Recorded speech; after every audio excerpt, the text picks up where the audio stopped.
Erregen maia oinpean eta daukagu guri begira.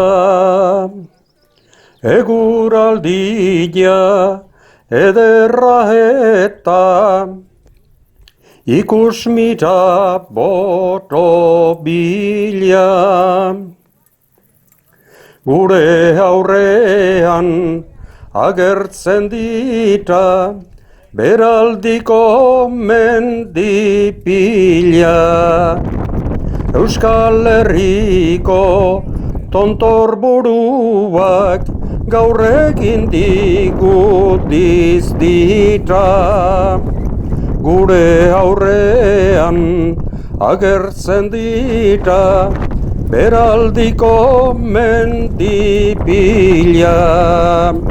Euskal Herriko tontor buruak gaur egin digutiz dira.